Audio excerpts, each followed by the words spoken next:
On Friday's show, Mitch said this was like the Doctor Strange game where a million different things could happen, and we didn't know what could happen with this one.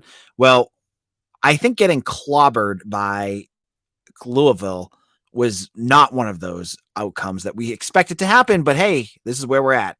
We'll be joined by Mitch in just a moment. This is Locked On BC. You are Locked On Boston College, your daily podcast on the Boston College Eagles, part of the Locked On Podcast Network, your team every day.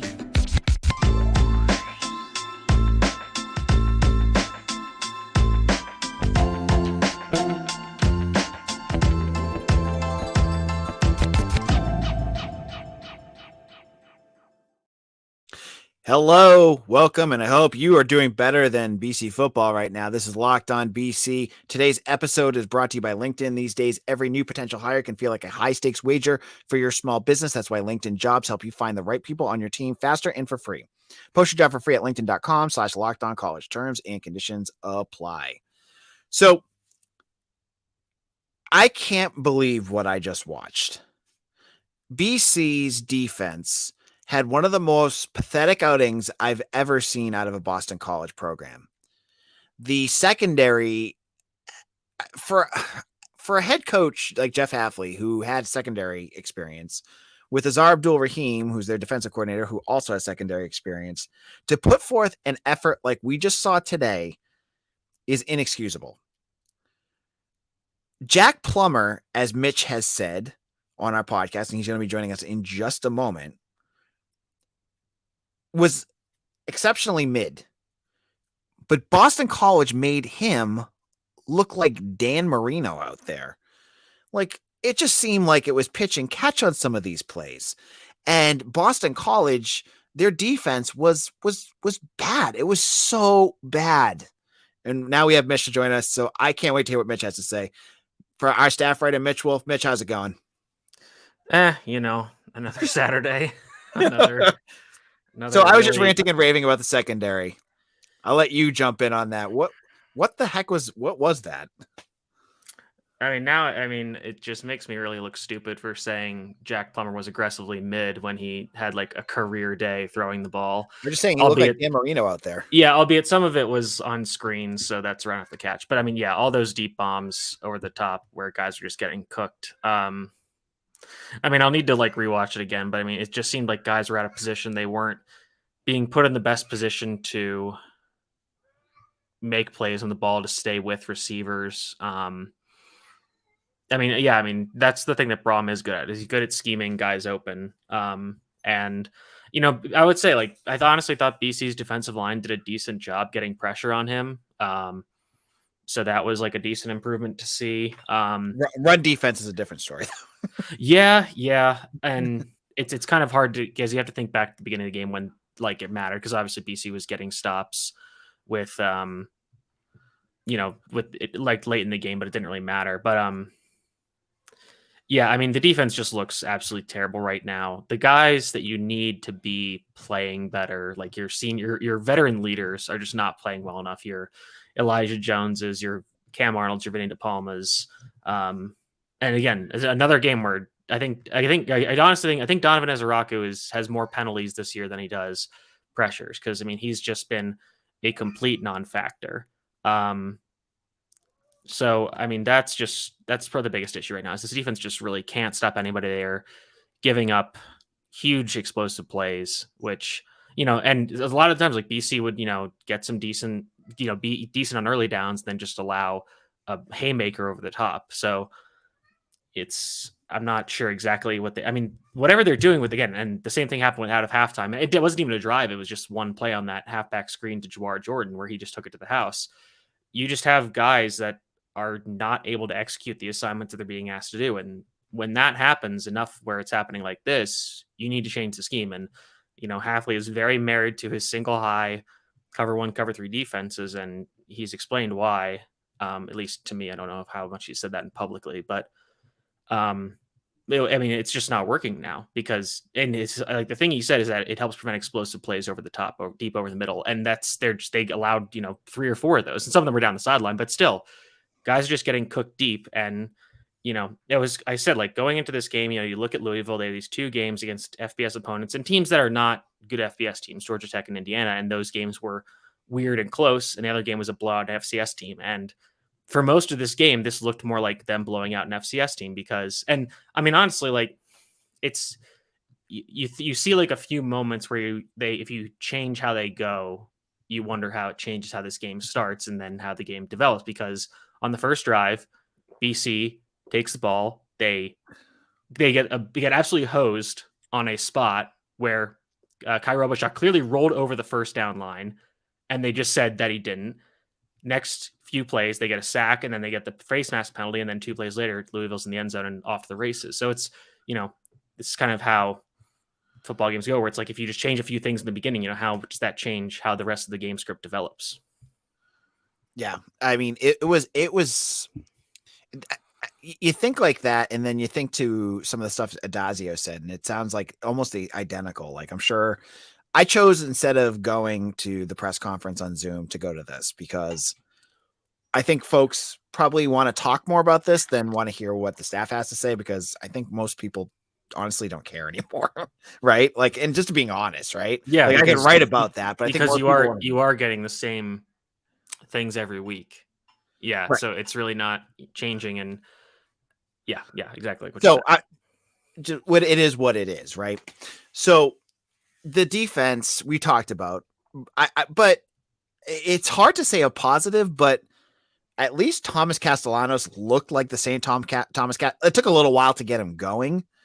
That first couple, it was like three or four possessions, and then Louisville was already out to the races. But Castellanos had some really special moments again in this game. He just looked like if they could have made some stops, he could have won this game on his own, but the defense just never did.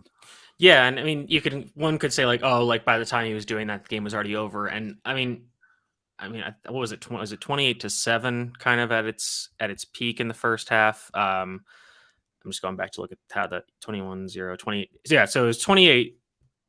Yeah, 28-0.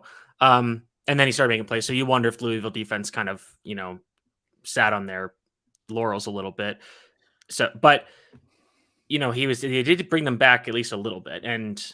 But again, like you said, like the defense just couldn't get any stops. So even when he would, come, and early in the game, like I said, they have this good first drive where they're moving the ball. Obviously the passing game is not really contributing, but it's like it's the first road game. There's probably gonna be some jitters there, and they were trying to get some things going with him in terms of like screens and that kind of stuff that just didn't develop. But the run game is working, so they lean on that, and they get hosed by this terrible call. And then next time they get the ball back, they can't really do anything. And I think one of those was when Castellanos tried to scramble and just tripped over an offensive lineman. So, which he did a couple times. Yeah, that happened 2 or 3 times. So, that's not necessarily on anybody's specific fault, just, kind of unlucky play. And then the next drive, they had that nice run to O'Keefe. And then the next play, he gets sacked almost immediately. So, because the defense is so bad, it doesn't allow your offense to have like 1 or 2 mistakes here, because by the time they make those mistakes, the defense has already let up a 3 or 4 touchdown lead. So, and again, the offense, and some of it's in garbage time, the offense put up 28 points, and that's pretty much what they're putting up every game so far. They are getting in the end zone. They're able to create some plays. They're able to move the ball on the ground relatively consistently. And I wouldn't say Castellanos really had any huge mistakes in this game. I think, luckily he got bailed out with that Jerkovic backward lateral play because he was down. But I think he was like, this game's basically, I'm just going to try to make a play, and if it doesn't happen, it doesn't really matter. So I can kind of excuse that. But before that, it's not like he is throwing interceptions or being careless with the ball. Like, it's just like his receivers are continuing to drop the ball now that issue has reared its ugly head again, and I've tried to kind of excuse that, saying, but at this point, it's like, my eyes were glazed over watching this game, and I lost, like, I know they were dropping the ball, and I was like half paying attention because the game was like a blowout. Yeah. As much as the ACC network announcers didn't want to like announce that it was a blowout late in the fourth quarter, it was like over by halftime. But like some of those drops, like I was like, I was missing them. At this point, you have to wonder, and based on like where some of these drops are happening, is how much is this team drilling the scramble drill, where with Castellanos, because Castellanos is a lot of the times is he is going to sit in the pocket and then scramble out, and a lot of those drops are happening later in the play when receivers are. And I will say, like guys like Lewis Bond and Ryan O'Keefe have been better at this. But and I'll say this: Joseph Griffin kind of came back and got his head on straight later in the game to make some good plays. But a lot of these drops are happening when receivers are on the scramble drill and when they're being contested. So it's like, how much is this team drilling catching in contested situations? How much are they drilling catching on when you're ad-libbing your route later in the down? Right, we need to take a quick break, Mitch, and then we'll come right back and talk more about this game. And I know a lot of folks out there really want to have a lot to say. So we're going to talk quickly, and we'll take a quick break, and then we'll be right back. So don't go anywhere.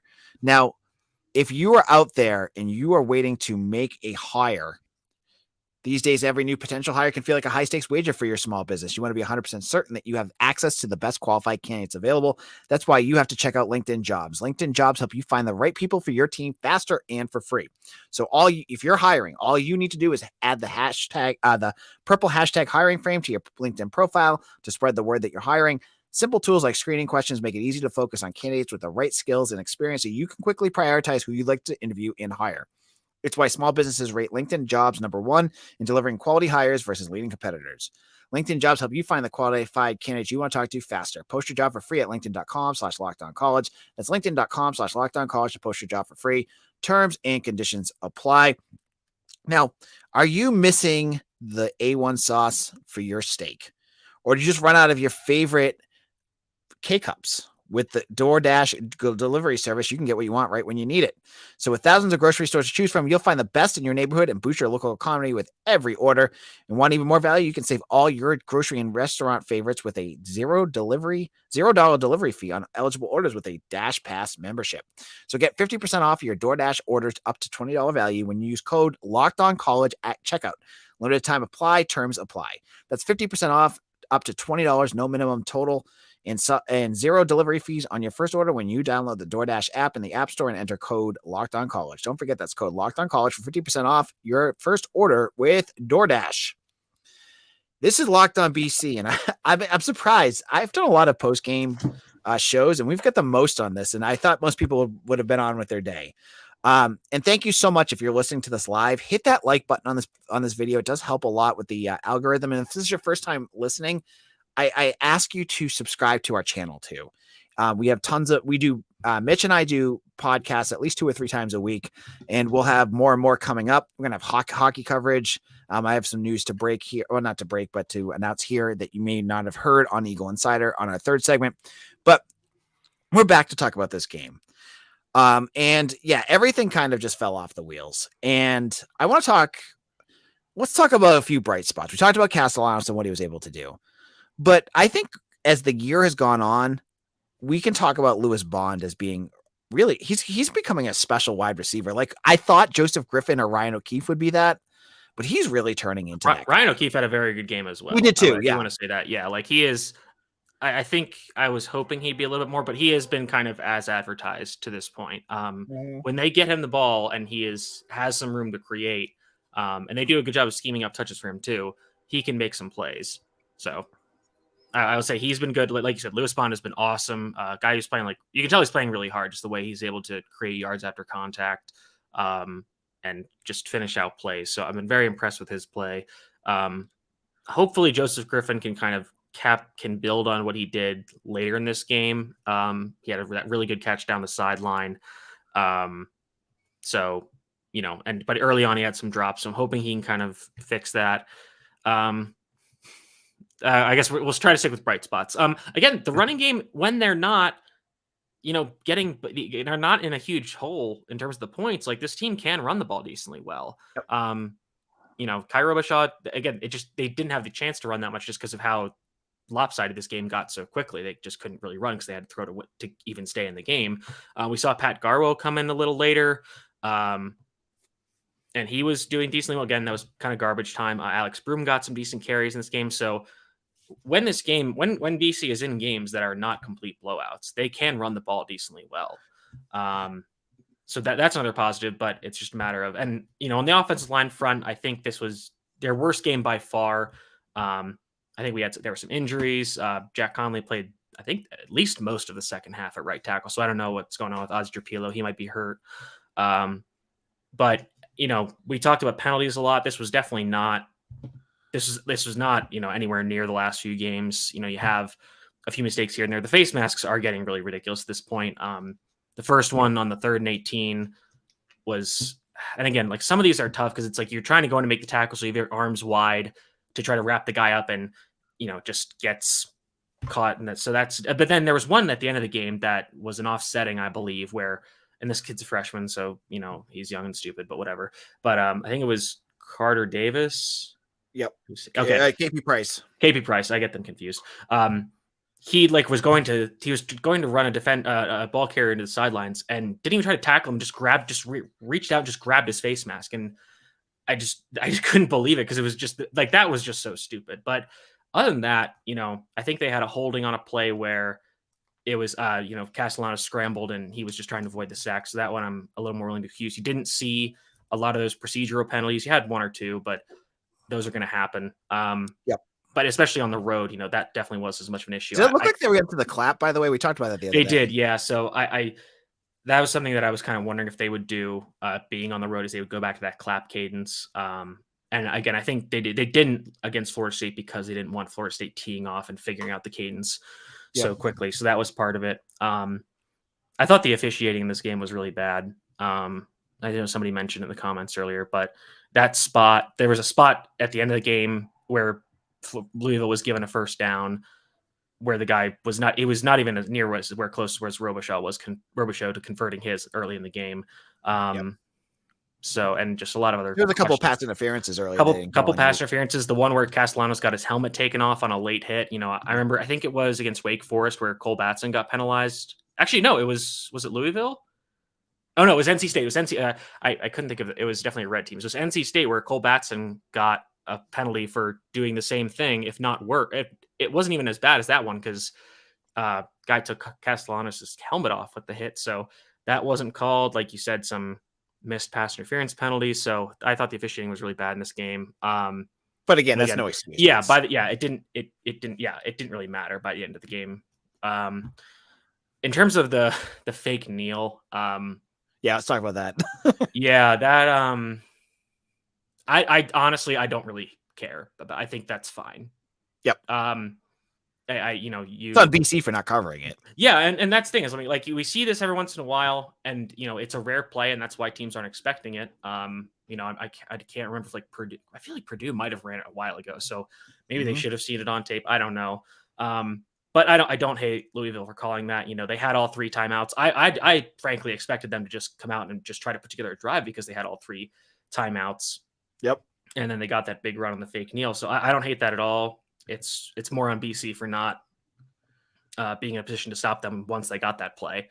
So that's, I'm not really upset about that. I'm very glad that Louisville did not score on their very last possession of the game where they got really close and they decided just to kneel it out, because I thought that would have been some really low class behavior, but they didn't do that. So that's good. So I don't really think Louisville was running this up. They were running their offense, and BC's defense was just not in a position to do anything about it, to be honest. All right. In our final segment, Mitch and I are going to talk about where the program goes from here. I know a lot of folks have questions about, is this the end for the head coach, or do they continue?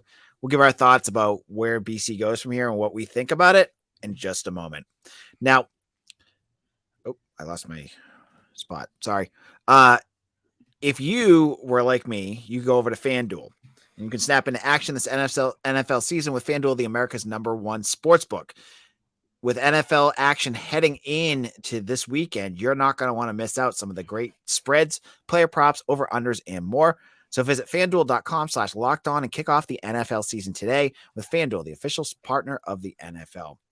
Mitch, how are your weekly bets going today? Oh, it's bad. I did real bad this week, and I think I was kind of. I needed you to have a week like this. Yeah, I was kind of just trying to will some bets into existence, namely the SMU TCU under, which as I was watching that game, SMU TCU over, which I was watching the game, they were like, "Oh, these teams don't score in the red zone. These teams' defenses are actually decent." I was like, "This was a bad choice," but it wasn't even close to hitting, so it's not like I was right in any way. I just misread that game, and I think the only savior I can have this week is the North Carolina spread, which we both took. So yeah. As Phil's getting ready for his game, I saw Mm-hmm.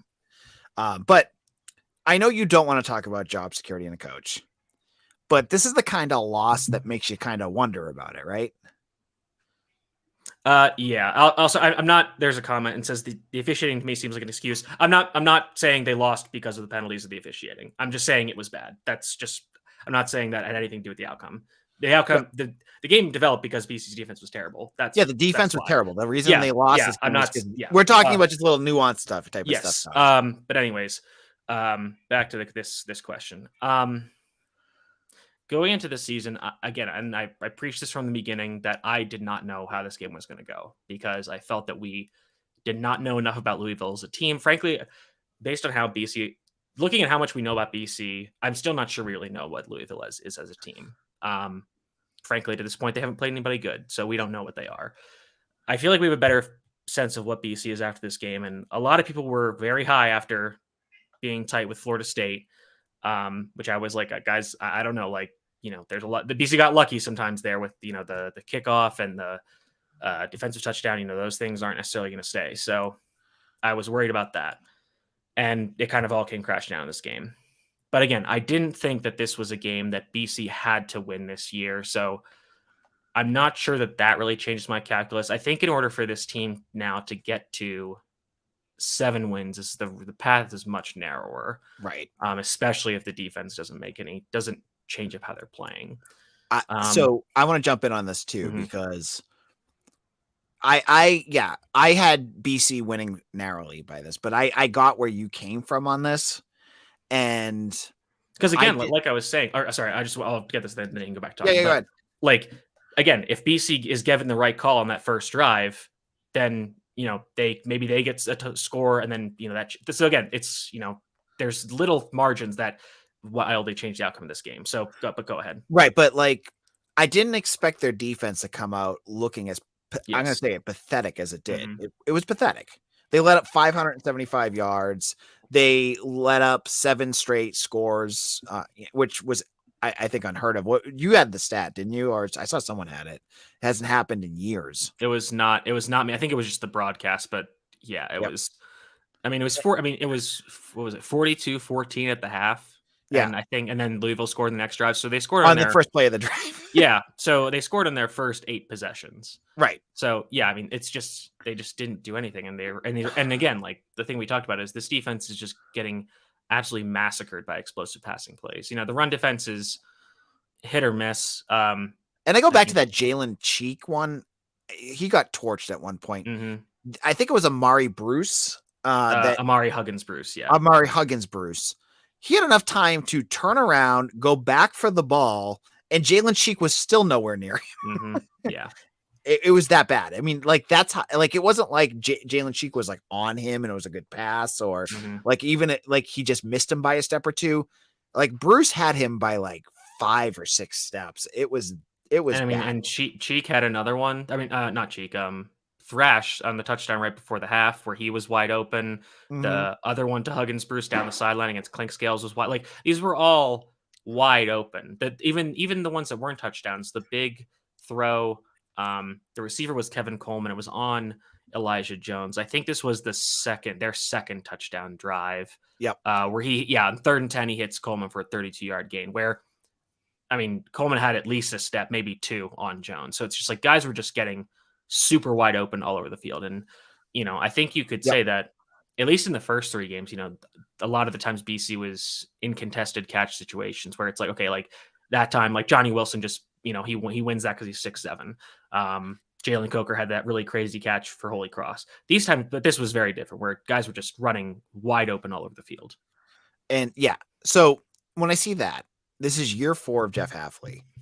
This is supposed to be, he's, to use his terms, you want us to there for these press conferences. I'm going to use the words you use, like to describe what's going on. The best team that he's ever had is the words he used. To go out there and look the way that they looked is inexcusable.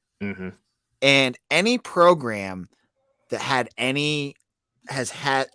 any pride in what they have, what decision they'd make. at this point. After a loss like this, they would make that decision. They'd go, especially when you have Rob Chudzinski or Paul Rhodes, or, I mean, you got a couple guys on that staff that have head coaching experience. You make a message and you say, like, this is unacceptable because we just went through a 3-9 season. You barely beat Holy Cross. You lost to NIU and you just got absolutely thrashed by Louisville. You make that choice. And I get it. But Boston, I'm going to go back to this and say, I'm not flipping this on Hafley. I'm going to flip this on the athletic department. We don't have a school that's very serious about college football. They're not going to make that choice. I strongly feel, as much as the fans are done with this, I would be very surprised in the next 2 days if they make a coaching change. I don't think it'll happen. I think that there's a chance that that maybe they do at the end of the season, or if this continues for a couple weeks. But I think that Blake James and the board of trustees, they'll suck this up, because we've seen Steve Adazio go through crap like this. We saw Frank Spaziani go through crap like this, and they didn't even do anything then. So a likable coach like Jeff Hafley, who I think lots of folks want to see succeed, because he is like that, they're going to give him a little bit more leeway. So a game like this, like you said, it's not like a must win. They're just going to be like, okay, it's a good team. They just lost to them. They're 4-0, whatever. While any other school in the SEC, most of the Southern ACC schools would have been like, okay, we're done. I just don't see them doing it. I don't think this is the game to make a change.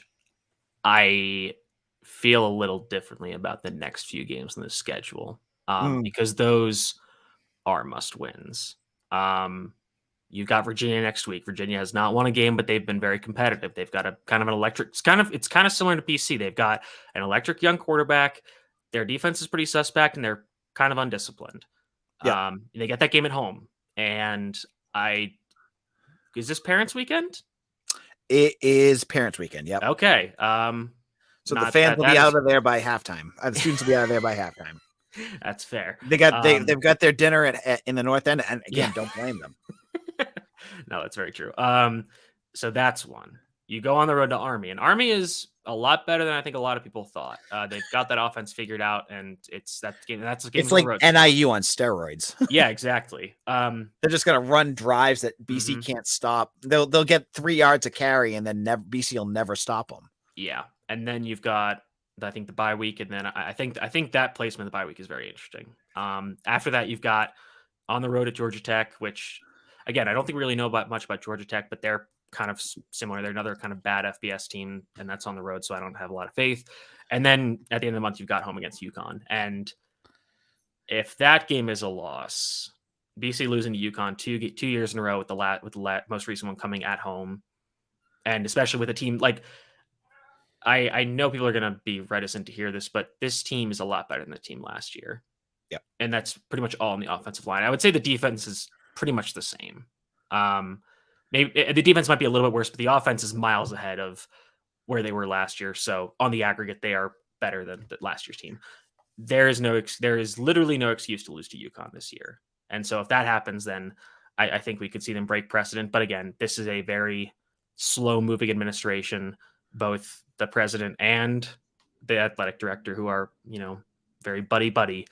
So I would not bet money that BC would be making a change, especially after this game. And even so, I would lean towards them not. If they are going to make a change, I would lean on them not making it until the end of the season. Yep, I totally agree with you there. And then I saw, like Chris said, if you want your dissatisfaction heard, don't go to the games and don't buy BC merchandise. That's how you vote. I don't think they care. No, they don't care.